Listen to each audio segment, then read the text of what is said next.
Kumbure mushobora kuba mutari mubizi, bamwe ugasanga mwibaza ko ubuvuzi bw'imiti y'ikirundi butemewe. Yamara hari igisata kijejwe ubuvuzi kama mu bushikiranganji bw'amagara y'abantu. Mu kwa munani k'umwaka uheze wa 2023, ibiharuro vy'ishirahamwe mpuzamakungu ryitaho ibijanye n'amagara y'abantu vyemeza ko 90% y'abarundi bivuza mu kirundi. Joseline Miburo arongoye ubuvuzi kama mu bushikiranganji bw'amagara y'abantu yavuze ko naho ivyo biharuro atovyemeza 100% ngo abarundi benshi barabwirukira kandi bakabwizera uko hari abo bukiza.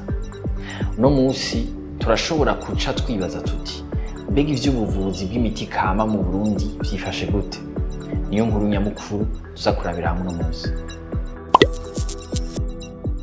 Mwiriwe cane, ni David, nizere ko meze neza.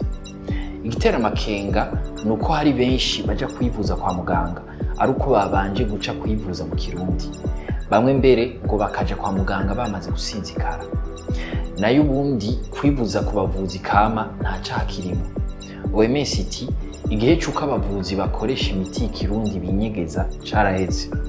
Ngo hariho n'itegeko ry'umukuru w'igihugu ryo kwa 11 Munyonyo 2014 ryemerera abavuzi b'imiti y'ikirundi kurangura imirimo yabo. Mu nyuma ngo haranashizweho ayandi mategeko 3 yo mu bushikiranganji bw'amagara y'abantu atombora ishigwa mu ngiro y'iryo tegeko ry'umukuru w'igihugu. Ubu rero abavuzi bakoresha imiti y'ikirundi ngo barakorera ku mugaragaro, bakugurura n'amazu yo kudandarizamwo imiti yabo, ngo bakore bisunza amategeko gusa. Mu gufasha kuyakurikiza rero, mu kwa gatatu 2023 harashinzwe urwego rujejwe gukurikirana ivy'ubuvuzi bw'imiti kama. Mu vyo rujejwe kandi harimo guteza imbere ubwo buvuzi, mu guteza imbere ikorwa ry'imiti y'ikirundi no guteza imbere ubumenyi bw'abavuzi b'imiti y'ikirundi. Mu kwa 11 k'uwo mwaka nyene, inama nshingamateka yaremeje itegeko rigenga amazu y'ubudandaji bw'imiti y'ikirundi. Iryo naryo ritegekanya ko mu gihe amazu adandaza imiti y'ikirundi yotangura gukora, urudandazwa rw'iyo miti mu mabarabara ruca ruhagarara. Abashaka gukorera muri ico gisata, haba mu kurima ibitegwa bivamwo iyo miti canke kugurura amazu y'ubudandaji, bakabanza kubisabira uruhusha. Ariko haracari hagahaze.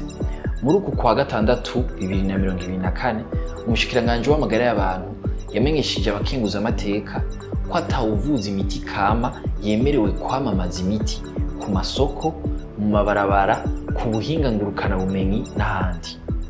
Muganga Lidwine Baradahana yamenyesheje kandi ko abacuruza imiti kama bahurikiye mu runani Renateb kandi ko bemewe n'amategeko. Ikibazo nuko hakiri intambamyi zijanye no kubakurikirana kuko benshi bakorera ku mpusha zataye igihe. Ngo mu bisanzwe bategerezwa kuba bafise aho bakorera hazwi n'amategeko. Ikindi nuko bikenewe ko bamenya ubwoko bw'indwara zivugwa n'imiti kama. Umushikiranganji Lidwine Baradahana avuga ko ubushikiranganji bw'amagara y'abantu bufadikanije n'urunani rw'abavuzi imiti y'ikirundi hamwe n'ubuserukizi bw'ishirahamwe OMS bariko barakora igitabo cerekana urutonde rw'imiti y'ikirundi ikoreshwa mu buvuzi kama hamwe n'urutonde rw'indwara ivura. Ngo ibigo vy'igihugu bijejwe ubushakashatsi mu vy'imiti n'ubuvuzi Abrema hamwe na INSP navyo biriko biraronswa ibikoresho kugira bizosuzume ubuziranenge bw'iyo miti.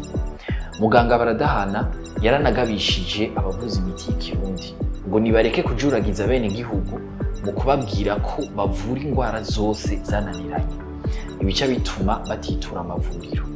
Jotan Nikora, umwe mu bavuzi bakoresha imiti kama, yaragize icyo avuga mu ntumbero yo guteza imbere ubwo buvuzi kandi bukore bwisunza amategeko.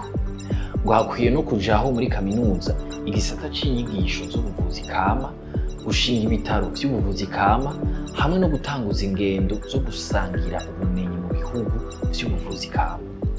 Mwe namwe niko muvyumva? Mwakoze kudukurikira. Aya makuru yasanga ku mbuga za Yaga na Iris News. Ahanje tuzosubira ejo.